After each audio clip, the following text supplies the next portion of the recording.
This video presentation has been classified by the ABC as M. It contains material that is not recommended for persons under 15 years. As well as this vodcast, you can watch Good Game on ABC2 every Tuesday night at 8:30 or download it at abc.net.au/goodgame.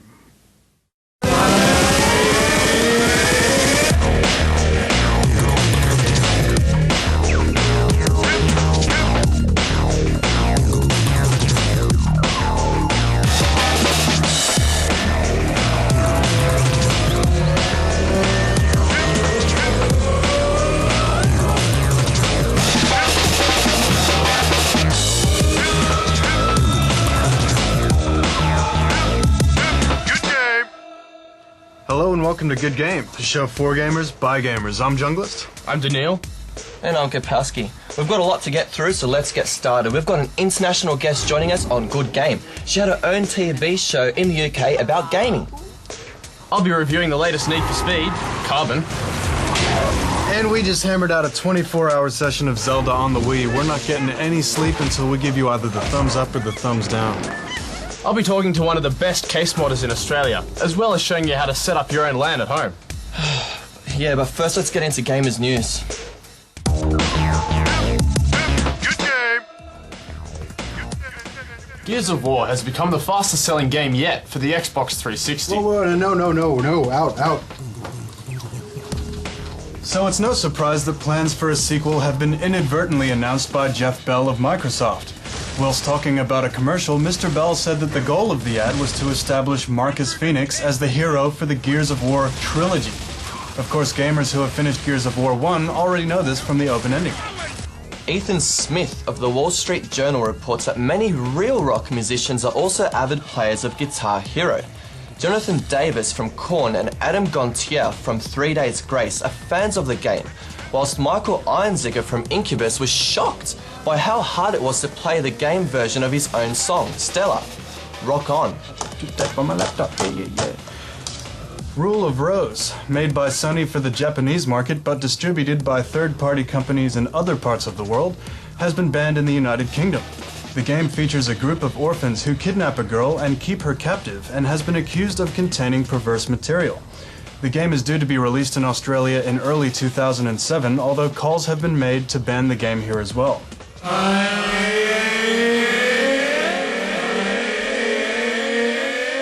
This week we're going to talk about mods. Mods is short for computer modding, and that's what we do here. Now, my hobby is computer modding, so I have this as my baby. But we're here with Defiant today to talk about some of his mods, and boy, they're spectacular. So Defiant, this is obviously a really nicely made mod. Cheers, mate. How did you get into modding? I had a hobby doing up cars, and that couldn't be anymore. And I needed an outlet, so to speak. And so I thought, start modding computers. So what exactly have you done to this machine? This one started off as a very old Pentium 2 spec PC. It just needed a little more to it, It just didn't have what I wanted in a computer. This one took about 6 to 8 months, and the first thing I actually went and done was actually had the chassis itself chrome plated. So I noticed you got all these tubes inside the case, so what's all that about? Water cooling. It's all about performance, getting more out of your computer. Overclocking. You can add your own individual style to your water cooling. It's aesthetically pleasing. So I noticed all these cases are kind of similar, but uniquely different. How did you do that? They all start off as a slightly old-fashioned, boring, plain-looking case. And then to start off, a simple mod can be just your standard 120mm blowhole that pretty much all case mods start off with nowadays. And that's just to get the cooling, get more air in, more out. The cooler it runs, once again, the faster it'll go. These are all mostly done using PVC pipe. And then we get them in place by using standard everyday car filler that you can buy from local auto shops. You've cut your hole, you put your blowhole in, you set it in, and then you'll use the filler to seal it in, and then paint over the top. And that's your basic blowhole. And all the smaller details were all done using a rotary Dremel to go around and get the basic shapes, and then hand sanded by hand with sandpaper. But that's the basis of all good modding. Of all good modding, of course. Is your rotary tool. From there, you've got your jigsaws, files, sandpaper. Hole saws. Yep. Got to have your hole saws. Have hole saws. So I noticed there's a lot of acrylic work done on this particular case. What goes into that? This started off as a clear case. This was built for my 10-year-old son, so I had a lot of input from him on what he wanted. Sure. So basically what we did was all the panelling is an overlay panelling which sits over the top of all the original panelling. Some tricky EL wiring was added to add some effects to go into, just to give it that touch. And we named the custom-made water tanks Storm Tanks. This one has a really, really nice finish on it. This is professional painting and it's done in a booth, but it's basically auto quality paint. So when it goes on, it gives that car that brilliance that you'd see on a brand new car, which sets it apart. So for someone who wants their own finish at home, what can they do? Just use your standard spray can from your everyday auto shop, and your average can will paint a panel this side easily with a few coats on it. Once that's done, we give it a light sand to knock the top off it, the roughness, and then we use a clear over the top. Well, thanks for coming on Good Game today and talking about your frankly beautiful cases. Cheers, mate. It's been a pleasure having you. My pleasure coming in. Thank you very much, mate. Thank you. Cheers. Good game! Okay, gamers, can you guess the retro game for this week? It was a chart topper back in the winter of 1987, and if you don't know what it is, you need to get through those boxes and check your Apple II or Commodore 64. Good luck. Answer at the end of the show. Good game!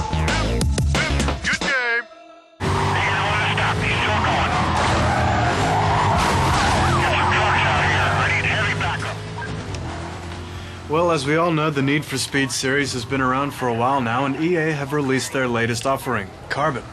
Neither myself nor Kapowski have mastered racing games, but the doc has, so here he is to review it. Need for Speed Carbon tries to connect all the different elements of the past Need for Speed games. There's high-speed driving, police chases, tunable cars, as well as a wide selection of cars, such as tuners, exotics, and muscle cars. Now, Need for Speed Carbon introduces plenty of new features. There's canyon racing, as well as new drift mode. Canyon racing is a thinly veiled spin-off of the Fast and the Furious Tokyo Drift. You chase an opponent down a winding mountainside, racking up points. Then you get put back at the top, and the opponent chases you down the mountain. So it's a great game then? Unfortunately, no. Trying to piece it all together into the one game doesn't really seem to have worked that well. You can't really drive at the speed that your car's capable of, because there's no freeway to drive on. The roads are really tight and technical too, so it's hard to manoeuvre, plus the motion blur really stops you from seeing where you're going at times. What about the police chases? Well, they're just too easy. I mean, even you guys could handle it. Oh. You have to actually let the police catch up to you most of the time to even make it a challenge. And they've removed the fun police-based objectives that were prevalent in Most Wanted, so it's no fun anymore. And I see drifting is back. Is it any good? Well, kind of. I mean, the handling is completely changed now. Rather than steering by controlling the wheels, you sort of push the back end of the car. Steering right causes the back of the car to slide left, with the front wheels staying in the same place and counter-steering by themselves. Gone are the days of doing your own counter-steer, and gone are the days of drift mode being any fun, unfortunately. I can't stand the new mode. The handling is too unpredictable. I mean, when I turn right, I want it to steer right, not kick the back of the car left. So, Doc, how long did it take you to finish this game? Well, it took me under 8 hours to finish the whole career mode, but it still felt like a bit of a chore. I really hope EA goes back to the original formula in the next game. Fast cars, open roads, few police for good measure. So, Doc, let's, talk chickens. Well, I'm going to give this a half-empty 5 out of 10. The career mode was too short, and it just wasn't much fun, to be honest. Ouch. It's a spicy meatball. So what about you guys? What have you been playing? Dude, we've been hitting up Viva Pinata, and this is one strange game. Yeah, basically it's a city-building game, set in a garden with similar addictive gameplay elements to the likes of SimCity and Caesar.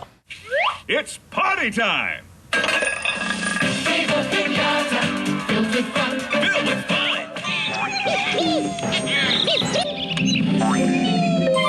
Though the effort is there to make a family-oriented game, the majority of the appeal would be with the kids. There's a lot of reading along with pop-ups, which is good for learning how to read. You know buzzlegums like honey? Well, so do raisins, which is why they don't get on. Within the first few hours of playing, you're bombarded with cute cutscenes and tutorials. The worm has turned up because you have uncovered some good soil. The aim is to attract a large and varied number of insects and animals, which in this world come in the form of piñatas. You've attracted a sparrowmint. Sparrowmints can hear a worm wiggling from miles away. Different things attract different piñatas. Ponds attract frogs, lights attract moths, but you only have a limited amount of space. There's also a food chain thing happening, which means some of your hard-earned critters will yield to Darwin. The solution is figuring out how to romance your piñatas together to make baby piñatas, and thus the never-ending cycle of candy-filled paper mache goes on. And although you can never really finish the game, I'll be damned if I didn't actually stay up till 4 a.m. trying to get more piñatas. And the winner of the Good Game shirt for this week is... Good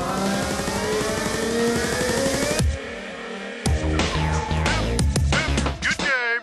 And then just pop this last piece into place. Ah, and that's your very own wall. That was the award-winning Better Walls and Muzak. Tonight at 9 o'clock, we've got a heist and chase thriller about a man without a body and a woman with a bow, followed by tennis coverage live from Europe, all night long. But now, it's...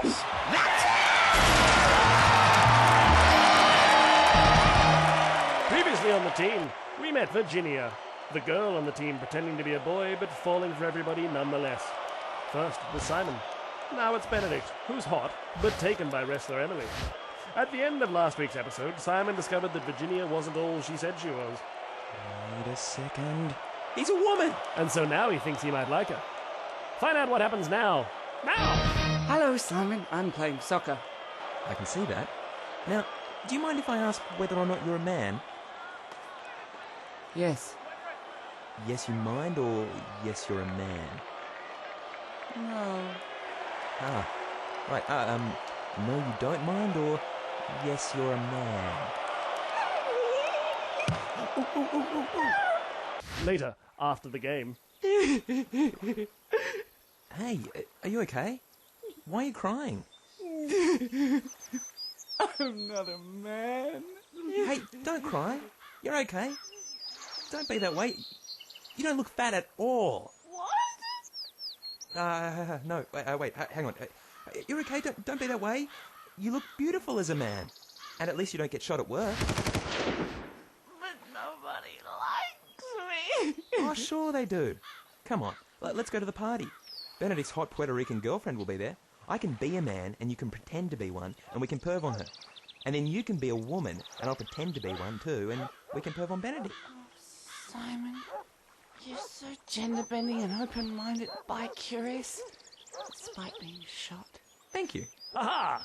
A moment for our hero and his potential lover. Now, for those of you who were wondering, the Fighting Squirrels won the game 1-0 in overtime. Next week, the after party. Will Virginia and Simon hook up? Will they play games at the party like charades? Chicken? Will they serve kebabs? Will they be chicken ones? Find out the answers to all these questions on next week's concluding episode of The Team!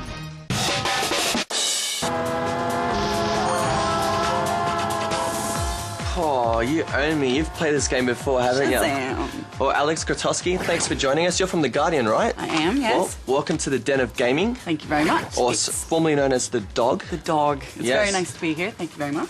Well, so some people have called you a preacher in women in gaming. What do you have to say about that? Well, I've done quite a lot of gaming, and I am a woman, arguably. And I've written quite a lot about gaming as well. I wrote a white paper, a research document on women in gaming, sort of across Europe and also across the rest of the world. And that was a couple of years ago, so that was quite good.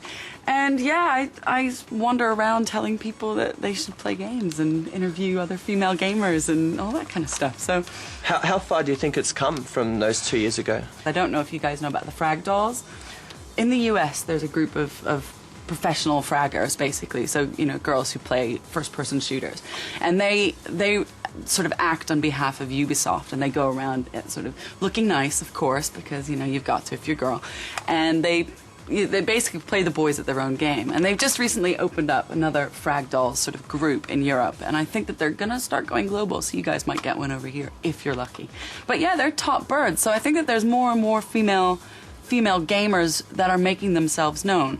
Probably because, I guess, I don't know, I think the stereotype of boy gamers is, I think it's pretty old. And while I think, in some ways it is true, I think that there are more girls who are interested in pushing the idea that it's not just about the boys playing. Do you feel that the market is influenced by men because men are working on the games themselves? Oh my God, yeah, definitely. I mean, think about it. If, it has historically been a boys' sport, hasn't it? It's historically been sort of guys sitting around eating pizza, playing whatever, locked in their bedrooms and not actually socializing. So if that group of people are the only people who have been playing games, then arguably, like, they're the ones who are going to want to play them because they see the appeal of them. They're like, well, that's a good job. That's something that I want to contribute to.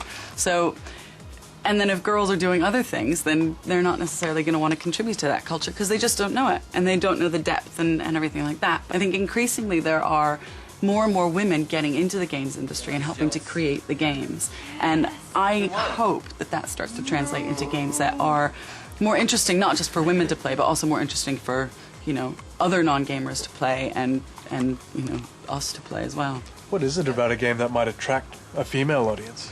Some of the things that have come up again and again are things like depth of character, depth of plot, which is severely lacking, full stop, Yep. Completely. And also I think something that's really interesting that isn't really addressed very much in games is having a pick up and play element. By that I don't mean necessarily like total casual games or dumbing down the games market or whatever. I mean basically something that people, whoever it is who doesn't play games, can pick up, knows immediately how to play, doesn't have to do a completely new finger language. I mean, look at this. This is so confusing for anybody who has not played games. So, you go on this, you push a few wrong buttons, you go, I don't know, and you put it down. From an avid gamer's point of view like yourself, what do you think would make a good game? What kind of game would you make? Well, my big thing at the minute, and this is one of the reasons why I'm really focused on Second Life, the PC sort of product, and that's not really a game, is social interaction. I've gone mental over things like massively multiplayers, not because I have any interest in orcs and goblins. Get them as far away from me as possible. I cannot be bothered with that at all. But I really like the element of things like Xbox Live, what they've done, where they've developed community, where they've developed things like a marketplace, where they've really put the human back into the technology. That's the kind of thing that I'm really interested in. Where you get to talk to us Aussies. Oh yes. Hello, are you an Aussie? Yeah, no, that kind of thing where not only do you get the international community, but you also develop things like, I don't know, teamwork, coordination. There's just lots of things that you can do with other people, and that's what I really like. That's cheating, Hacks. You can blind me all day, I'll still be. You will, actually. Junglist in the lead. Come on. What's the deal with that? I used my boost. Oh, here she goes. Oh, no. Here she goes. Here she goes. No way. That's what you get. Sorry, boys.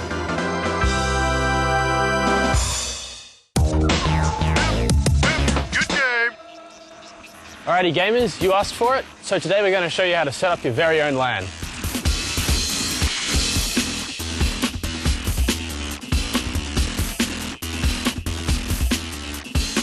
What you'll need for a good LAN is plenty of trestle tables and lots of room. Most LANs are BYOC, which stands for Bring Your Own Computer. You'll need your case, screen, keyboard, mouse,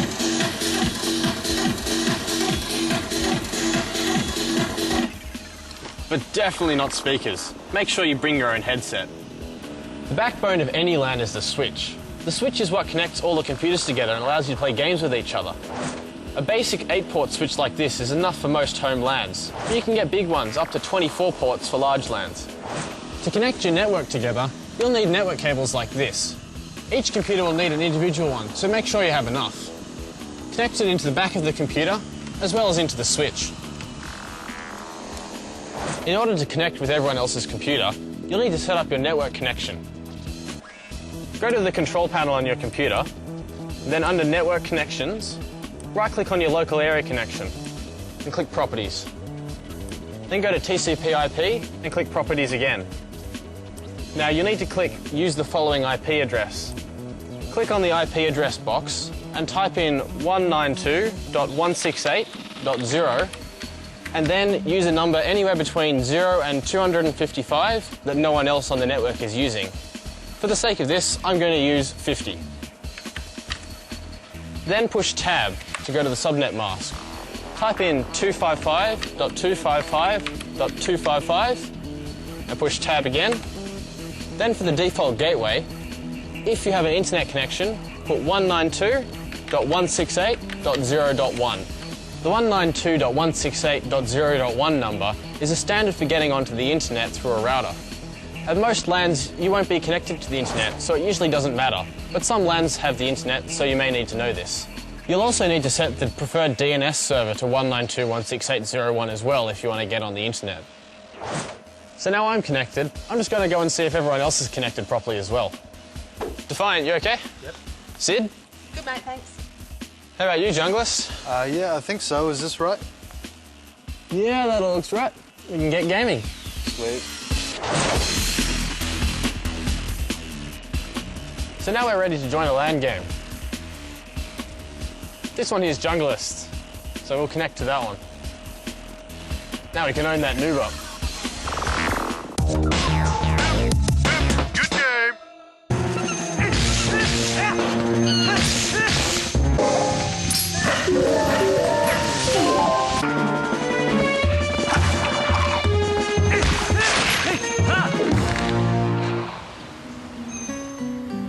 Hey guys, as you can see, we've got the Nintendo Wii, and I'm sure you've got a lot of questions you want answered about it.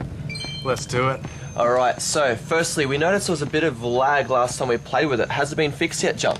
No, the infrared lag is still there. It's not really an issue with Zelda or Wii Sports, but it may be in future FPS games. Does the Wii Sports stand on its own as a game? No, it's a bit of a cop-out of a bundle. It is very fun, but it mainly just demonstrates what the Wii is capable of. However, you will want to buy other games.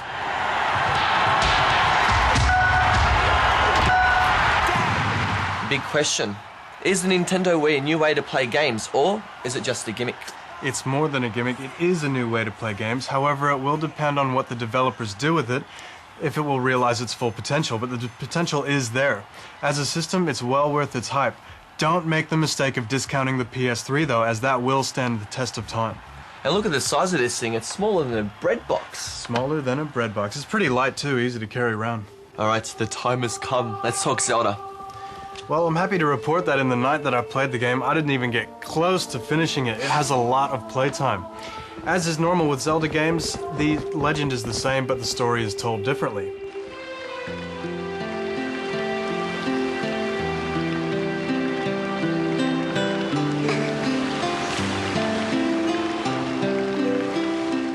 There's a good balance between homage and creative new stuff, such as the boomerang, which is now the wind boomerang, which you can use to carry items from one spot to another. Such as in a dungeon where the platforms are separated, you can use the wind boomerang to carry a bomb from one side of the room to a boulder on the other side, which was blocking a doorway. Yeah, and the land of Hyrule is covered in twilight, and the dusk has a dark power over the land.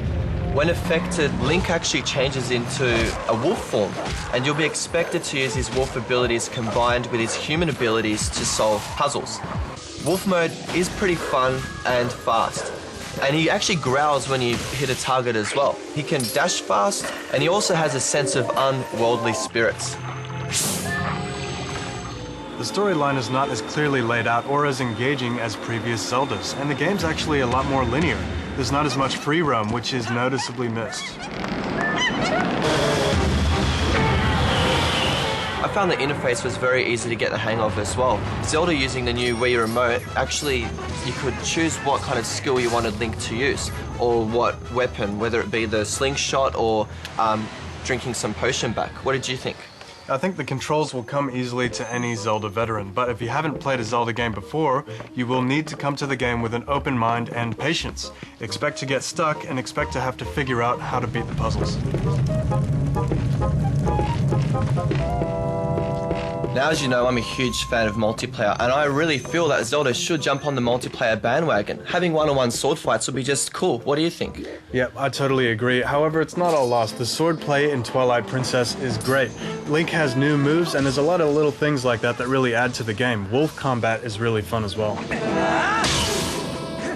Even though I did have a bit of a whinge about the multiplayer, or their lack of, I did have a lot of fun watching you hogging the controller all the time, going through puzzles, because you can actually help each other out.